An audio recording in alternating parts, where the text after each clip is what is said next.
Hello, everyone, and welcome to Business English for Success. I'm Sarah. Today, we're addressing a silent crisis that is stalling thousands of brilliant careers across the globe. And I'm Michael. We're talking about that paralyzing moment. You're in a high-stakes meeting, you have a breakthrough idea in your mind, but you stay silent. Not because you don't have the solution, but because your English feels like a cage. Exactly.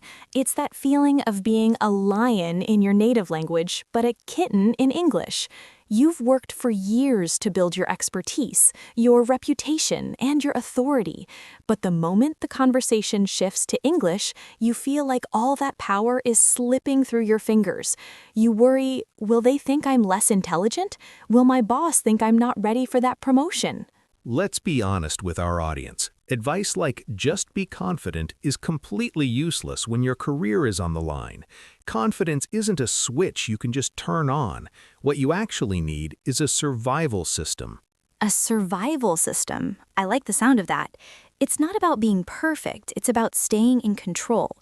In this 30-minute deep dive, we're going to give you the exact blueprints to protect your professional image, even when you're nervous. And stay tuned, because in the middle of this conversation, we're going to share a technique called the neutral delay. It's a way to command respect in a room even if you aren't saying a single word. It's a total game changer for non-native speakers. Before we reveal the how, we have to look at the why. Why does a smart, capable professional suddenly feel like a beginner? Let's peel back the layers of this fear in our next section, because once you understand the root of the problem, the solution becomes much easier to apply. Michael, I often hear people say, I know the words, but I'm just too scared to say them. Why is the gap between knowing and speaking so huge in a business environment? It's because of something I call the amateur gap. Think about it. In your native language, your communication is at a 10 out of 10. You're witty, you're sharp, you're an expert. But in English, your expression might be at a 4 out of 10. So you feel like you're presenting a smaller version of yourself to the world. Exactly. And that leads to 4 devastating fears. The first one is the fear of being judged. You think, if I make a grammar mistake, they'll think my business logic is also weak. You fear that a simple he or she error will erase 10 years of experience in the eyes of your colleagues. And then there's the fear of speed. In global meetings, people talk like they're in a race. You're afraid that if you take a second to breathe or find a word, someone will cut you off or think you're not keeping up. It feels like a high-speed train you can't board. And let's not forget the fear of the local identity. Many professionals feel ashamed of their accent. They think sounding local makes them sound less global or less sophisticated. They spend so much energy trying to sound like a native speaker that they lose 50% of their brain power for the actual business task. That is so true. I've seen brilliant engineers and managers stay quiet just because they didn't like how they sounded. And the final fear, Michael, the most common one, the blank brain syndrome. Oh, we've all been there. A question comes out of nowhere and suddenly, your mind is a white sheet of paper. Every English word you ever learned just vanishes. Is that just bad luck, or is something happening in our brains? It's biological, Sarah. When you're stressed, your brain goes into survival mode. It literally shuts down the language center to save energy for fight or flight. You aren't failing, your brain is just trying to protect you from a perceived threat. So we're trying to use a sophisticated tool, business English, while our body thinks we're being chased by a predator. No wonder it feels impossible. Exactly. So the secret isn't learning more grammar.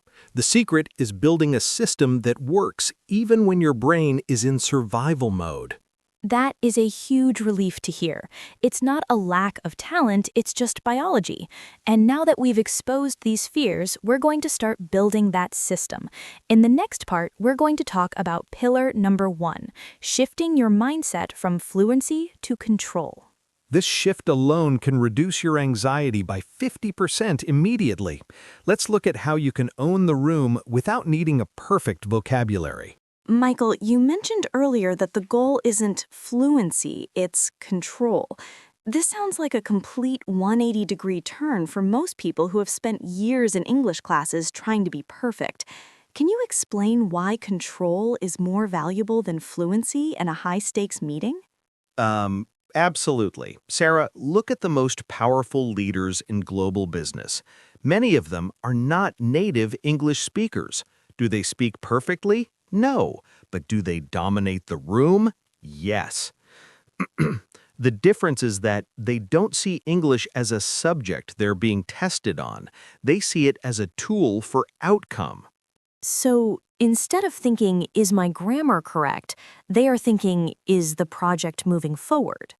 Exactly. When you focus on fluency, you are inward-looking. You are judging yourself. When you focus on control, you are outward-looking. You are managing the room. To achieve this, we use the rule of 3 no's. No misunderstanding, no loss of initiative, and no showing of hesitation. No showing of hesitation. I love that. It's like poker, isn't it? You might have a weak hand of vocabulary, but if your face and tone show control, no one will challenge your authority. Spot on. Think about face saving. In many cultures, losing face is the ultimate failure. If you stumble over a word and you look embarrassed, you've lost face. But if you stumble over a word, pause calmly, and say, "Let me rephrase that for clarity," you actually look more professional. You didn't lose the word, you chose to be clearer. Wow, that's a brilliant psychological hack. You're reframing a mistake as a strategic choice. But Michael, let's be practical. How can someone with only 500 or 1,000 basic words actually control a room of native speakers? By owning the frame. You don't need fancy adjectives to lead. You need to be the person who summarizes, the person who asks the key questions, and the person who defines the next steps. If you are the one saying, "Let's focus on the main objective," you are the boss of that conversation, regardless of your accent. This is so empowering. It takes the pressure off being a student and puts us back in the role of being a professional. But to really sell this image of control, we have to stop sabotaging ourselves with the words we choose. And that leads us to a very dangerous area, the language that actually kills our confidence before we even start. You're talking about authority-draining language. And Sarah, I see even VPs of big companies making these mistakes every single day. We need to talk about what to delete from our vocabulary immediately. Self-sabotaging language.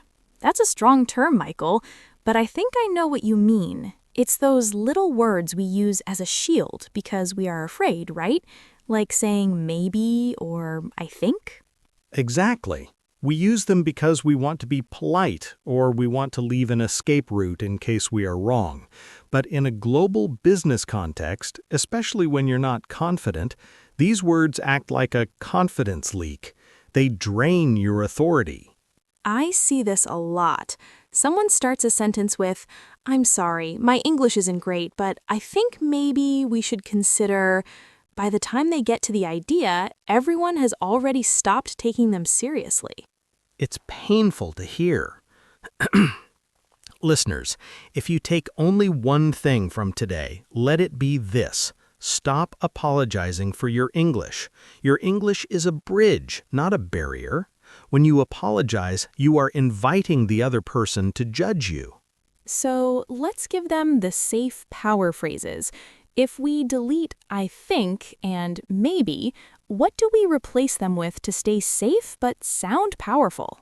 We move to neutral, data-driven language. Instead of, "I think maybe we can reach the target," you say, "The current data suggests," or "One viable option is." Do you hear that? It's not your opinion anymore, it's an objective observation. It's much harder for someone to argue with the data than with your thought. One viable option is. It sounds so much more senior. It sounds like you are analyzing the situation from a distance rather than just guessing. What about when we are pressured for an answer we don't have yet? That's when the maybes usually come out. Instead of a weak maybe I can check, use a neutral command. I will verify the specifics and provide an update by the end of play. You've told them what you will do, when you will do it, and you didn't show an ounce of panic. End of play. That's such a great professional term. It sounds so much better than this afternoon. But Michael, there's a secret to these phrases. They're actually shorter and simpler than the position-weakening language, aren't they? Always. Complexity is the enemy of the nervous speaker. The more power phrases you have memorized, the less your brain has to work under pressure. You're essentially installing software in your brain so you don't have to code every sentence from scratch.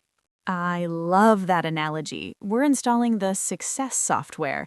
But even with the right phrases, there's still the issue of time, the fear of being rushed.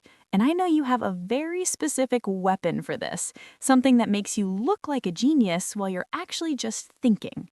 Ah, yes, the buying time technique. This is what separates the people who drown in meetings from the people who thrive. And Sarah, it's much easier to learn than people think. You guys, you need to stay for this next part. If you've ever had your brain go blank in a meeting, part 5 is your new best friend. Let's get into it. Michael, we've arrived at my favorite part, the buying time technique. In our previous part, we talked about using power phrases, but what happens when a question hits you like a freight train? Your heart starts racing and your brain just stops. How do we buy those 5 to 10 golden seconds without looking like we're struggling? This is where most people fail because they're afraid of dead air, that silence between a question and an answer. They think silence means they're failing. But in the high-level business world, the most powerful person in the room is often the one who takes the longest to answer. So, silence isn't a weakness, it's a strategic choice. Exactly, but you have to own that silence. The first technique is echo and reframe. Instead of rushing to answer, you repeat the question in your own words. You say, "So if I understand correctly, you're asking about the long-term scalability of the Q4 marketing plan, is that right?" While you are saying those 15 words, your brain is actually working in the background like a supercomputer, searching for the answer. You've just bought yourself 7 seconds of pure thinking time. Exactly. And to the other person, you don't look nervous. You look like a very careful, analytical leader who wants to be 100% sure before speaking. It's a complete psychological flip. That's brilliant. What about the second technique? You mentioned something called the neutral delay earlier. This is for when you need even more time. You say, "That's a multi-layered question. Before I dive into the details, let's look at the broader context for a moment." Boom. You've just redirected the entire energy of the room. You aren't being interrogated anymore. You are now the one guiding the discussion. Redirecting the energy. That is so deep. You're not just answering a question, you're managing the flow. And what about the power of the 2-second silence? I've seen experts just wait before they speak. This is the ultimate alpha move. When someone asks you something difficult, look them in the eye, count 1, 2 in your head, and then start. It shows you are not intimidated. Only people who are not confident rush to answer. If you rush, you look like you're trying to please them. If you pause, you look like you're evaluating them. Wow, this is a masterclass in status management. I can see how our viewers can use this tomorrow morning. But Michael, once we've bought that time, we still have to actually say something. And that leads us to the problem of over-explaining. How do we keep it short but professional? That is the perfect bridge to Pillar 4. Most non-native speakers try to speak too much because they are trying to prove they're smart. But in business English, the most valuable person is the one who can say the most with the fewest words. Let's look at the minimum English strategy. Michael, I've noticed a very common pattern with professionals from Asia and Europe. When they are nervous, they try to translate their very flowery and complex original thoughts into English. They use because, although, furthermore in one giant sentence, and everyone gets lost. It's a disaster, Sarah. I call it the translation trap. They're trying to show their 100% intelligence through 100% complex grammar. But the reality of global business is complexity is a sign of confusion. Simplicity is a sign of mastery. So the minimum English strategy isn't about being basic, it's about being surgical? Exactly. Think of your words as a budget. If you only had 20 words to save a project, which ones would you choose? We use the formula context, 1 point, action. Let's break that down. Okay, let's take a real situation. Suppose there is a delay in a project. How would a nervous speaker say it versus a survivor? A nervous speaker would say, "Oh, I am very sorry, but because the supplier had some problems with the shipping and also the weather was bad, we think maybe the project will be late for 2 weeks. I hope you understand." Too many weak words. Ouch, I felt the loss of authority just listening to that. Now give me the minimum English version. Regarding the timeline, context, we are facing a 14-day delay due to logistics. Point. I suggest we adjust the client meeting to the 20th. Action. Done. Wow, that was, 22 words? And it sounded 10 times more professional. It sounds like you have everything under control, even though you just delivered bad news. Because you didn't leave room for maybe or I think. You gave a fact, a reason, and a solution. When you speak in short, punchy sentences, people listen more closely. It creates a rhythm of authority. The rhythm of authority. I think our viewers need to realize that native speakers also love this. They are busy. They don't want a story, they want the point. Exactly. You are actually doing them a favor by speaking minimum English. You're saving their time. So if you're worried about your English, remember, the less you say, the less you can fail, and the more professional you look. This is a lifesaver, truly. But I know there's one more level to this. What if you didn't even have to think about the structure? What if you had a set of immortal scripts ready to go? That is where we are going next. Pillar 5 is about scripting your way to the top. I'm going to share the 3 groups of phrases that have saved my career more times than I can count. If you've ever felt like you're reinventing the wheel every time you open your mouth, you need to hear Part 7. This is the cheat sheet for global professionals. Don't go anywhere. Michael, we've talked about mindset and techniques, but let's talk about the toolkit. I know you believe that a professional should never go into a meeting naked, meaning they should have their immortal scripts ready. Exactly, Sarah. Even native speakers use scripts. They just call them idioms or set phrases. For someone who isn't confident, these 3 groups of phrases are like a life jacket. They keep you afloat when the waves get rough. Let's break down Group 1, Meeting Survival.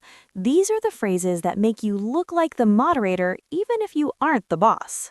Right. Phrases like, "Let's focus on the main objective here," or, "From a business perspective, the priority is..."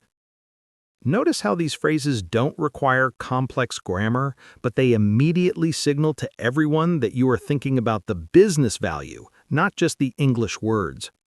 It's like magic. You say, let's take a step back, and suddenly everyone stops arguing and looks at you. It's so powerful. Now, what about Group 2? This one is tricky. Problems and bad news. This is where non-confident speakers usually crumble. They apologize too much. Instead, use neutral problem framing. We are facing a challenge with the timeline. Or the risk at this stage is... When you use the word challenge or risk, it sounds like a professional puzzle you are solving, not a personal failure you are hiding. Oh, a puzzle, not a failure. That is a beautiful way to put it. And finally, the one everyone needs, Group 3, the professional exit. How do we stop talking when our English fuel is empty? This is your safety hatch. When you feel you're losing control of your sentences, simply say, "Let's take this offline to save everyone's time." Or, "I'll follow up with a detailed summary via email." You aren't quitting the conversation, you're optimizing it. You look like a hero who respects everyone's schedule. I've used "let's take this offline" so many times when I was exhausted. It works every single time. It gives you hours, even days, to write a perfect email later. Michael, these scripts are literally the difference between a junior and a senior presence. But Sarah, knowledge without practice is just noise. Let's show our listeners exactly how these pillars look in action. Let's do a before and after. Okay, I'm an aggressive client. Michael, this report is 2 days late. My team is waiting. What is going on? Why is it so difficult for you to deliver on time? Sorry, I'm very sorry because my English. No, I mean the staff is sick and I think maybe tomorrow. Please wait. Sorry. Oh, ouch. I felt so uncomfortable just listening to that. You sounded like you were begging for mercy. Now let's see the survivor version using the buying time and minimum English pillars. Michael, why is this report late? Give me an answer now. That's a fair question, Sarah. Let me clarify the current status. We are facing a minor delay due to a technical validation. The priority is to ensure 100% data accuracy for your team. One option is to send the first draft by 5 p.m. today and the final tomorrow. Does that work for you? Wow, the difference is night and day. In the first one, you were a problem. In the second one, you were the manager of the problem. You didn't even apologize, yet I felt respected as a client. Exactly. I used minimum English. I used a power phrase like "one option is." And most importantly, I controlled the silence at the beginning. If you can master those 30 seconds of a difficult conversation, you can master your career. Michael, we are in 2026. AI can translate our emails, it can even whisper translations in our ears. Some people might say, why do I even need to learn these survival skills? AI will do it for me. Man, that is a dangerous trap, Sarah. AI can translate your words, but it cannot translate your presence. In a boardroom, the boss doesn't look at the AI. They look at you. They look at your eyes, your confidence, and how you handle pressure. True, you can't have an AI buy time for you or reframe a difficult question with your unique leadership style. So, global branding this year is actually about being humanly effective in English. Exactly. Don't wait until your English is perfect to become a global leader. If you wait for perfection, you will be replaced by an AI or by someone who is less skilled than you but more survivor-ready. Use English as a tool to build your brand now. It's a shift from language learning to strategic communication. Your accent is part of your brand. Your minimum English is part of your brand. It shows you are efficient and results-oriented. We've come a long way today, Sarah. We've dismantled the fear of the amateur gap. We've replaced maybe with power phrases. We've learned to buy time and speak minimum English. And we've realized that business English for success isn't about the thousands of words you don't know. It's about the 30 phrases you do know and how you use them to stay in control. To everyone listening, your career is too valuable to be held hostage by a language. You don't need luck or confidence to win. You need this system. Take one pillar, just one, and use it tomorrow morning. See how the room reacts. If you found value in this deep dive, please subscribe to Business English for Success. We are dedicated to making business English easy so you can focus on your success. And before you go, we have a challenge for you. Comment below with the phrase, "I am a survivor," and tell us, what is the scariest meeting situation you've ever faced? Sarah and I will read every single one, and we might even create a custom survival script just for you in our next video. I'm Sarah. And I'm Michael. Thank you for being here. See you in the next one. Success is your choice.